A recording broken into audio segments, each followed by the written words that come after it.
Havelock দ্বীপের অতুলনীয় সৌন্দর্যে ভরা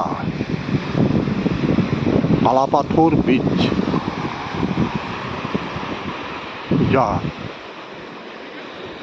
একটা অতুলনীয় সৌন্দর্যের সমাহার নিয়ে প্রতিনিয়ত এখানে জলরাশি, শ্বেত বালুকা, দূরে ধীরে ধীরে প্রবাহমান জাহাজ, যার মধ্যে অতুলনীয় একটা আনন্দের সম্ভার এখানে লুকিয়ে আছে,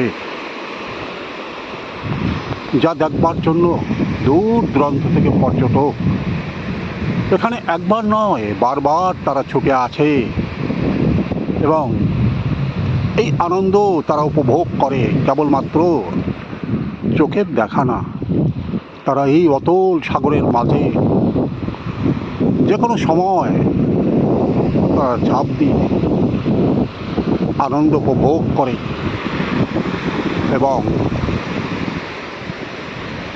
তারা এখানকার স্মৃতি চিহ্নগুলো ফটোগ্রাফির মাধ্যমেও তারা নিয়ে যায়। তাদের সহপাঠী,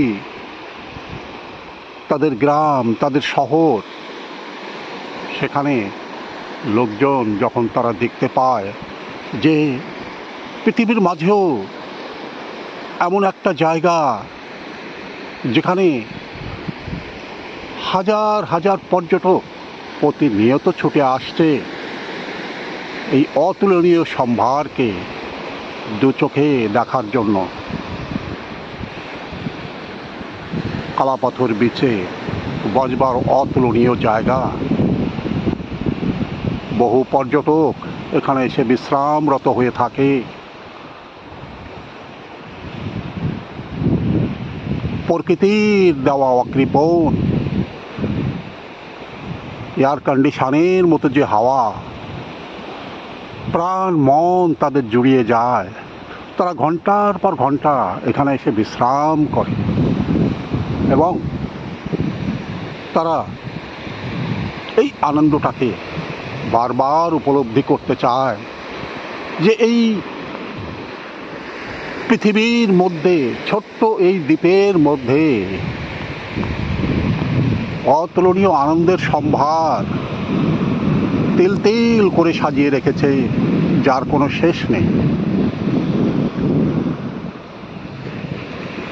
সলিল তরঙ্গের মাঝে যে উপলখণ্ডগুলো মাথা জাগিয়ে এখানে পরপর সাজানো রয়েছে, দূরে আমরা যে পাথরটাকে দেখতে পাচ্ছি, এই স্থানটার নামকরণও ওই পাথর থেকেই একসময় লোকজন দিতে শুরু করেছিল। পাথরের রংটা কালো, তার জন্যই এই জায়গাটার নামও তারা দিয়েছিল কালা পাথর। সেই থেকেই এই গ্রাম, এই স্থানের নাম কালাপাথর নামেই পরিচিত হয়ে আছে এবং যুগ যুগ ধরে এই নামই বহমান থাকবে, এর কোনো পরিবর্তন হবে না। দূর দিগন্তে পর্যন্ত ছড়িয়ে আছে বিপুল জলরাশি, এরও যেন কোনো শেষ নেই। তারা নির্দিষ্ট একটা গণ্ডি সীমা পর্যন্তই এই জলরাশিগুলো এসে পর্যটকদের আহ্বান জানিয়ে যায়। জোয়ারের সময় এই পর্যন্তই জলরাশি এসে তারা নতমস্তকে আহ্বান জানায় সমস্ত পর্যটকদের। দূর দিগন্ত পর্যন্ত বিস্তৃত যে জলরাশি দূরে দেখতে পাচ্ছি, তারও যেন কোনো শেষ নেই। কোনো এক দিগন্ত থেকে আরেক দিগন্ত পর্যন্ত এগুলো বিস্তৃত হয়ে আছে। এই অতুলনীয় সৌন্দর্যের মাঝে বোট, নৌকা প্রতিনিয়তই ছুটে চলে। মানুষ তার অপার আনন্দে জলে নেমে স্নান করছে এবং ঘন্টার পর ঘন্টা তারা এখানে স্নান করবে।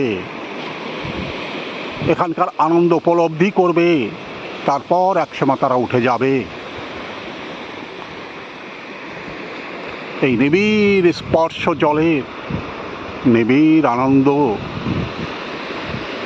এ কোথায় তারা হারিয়ে যায় এই আনন্দের মধ্যে, সলিল তরঙ্গের মাঝে তারা বিলীন হয়ে যায় কিছুক্ষণের জন্য। এবং চারিদিকে যে বন বীথিকা অতুলনীয় সৌন্দর্য সমারোহে এখানে মাথা উঁচু করে দাঁড়িয়ে আছে, এবং দিগন্ত বিস্তৃত যে বন বীথিকা, সামনেও যে দ্বীপ, সেখানেও লোকবসতি নেই, কিন্তু সেখানেও অতুলনীয় সম্ভার প্রকৃতি যেন ঢেলে দিয়েছে। লোকজন সেখানেও দেখতে যায়, ঘুরতে যায়, কখনো কখনো সেখান থেকেও ফটোগ্রাফি করে অতুলনীয় সৌন্দর্যের ভাণ্ডার তারা বয়ে নিয়ে আসে, এবং দিকে দিকে তারা এই অতুলনীয় সৌন্দর্যকে ছড়িয়ে দেয়, এবং ভাবতে থাকে পৃথিবীর এই প্রান্তে এমন অতুলনীয় সৌন্দর্য ছড়িয়ে রেখেছে, যেখানে শ্বেত শুভ্র জলরাশি, তারপরে হালকা নীল, তারপরে ডিপ ব্লু গভীর সমুদ্র, যার মধ্যে কোনো ঠাঁই নেই। গভীর থেকে গভীরতম সমুদ্রের মাঝে লক্ষ লক্ষ প্রাণী, মৎস্য, আরও যে কত না জানা প্রাণী সেখানে বাস করছে, তার কোনো ইয়ত্তা নেই। এর মধ্যেই দ্বীপবাসী ক্ষণিকের জন্য কিংবা পর্যটকরাও কিছু মুহূর্তের জন্য এই বালুকা বেলায় এসে তাদের সমস্ত দুঃখ কষ্ট সব তারা ভুলে যায়, এবং অপার আনন্দের মধ্যে তাদের এই যে মুহূর্তগুলো পার হয়ে যায় কোথা থেকে তারা যেন নিজেরাও টের পায় না।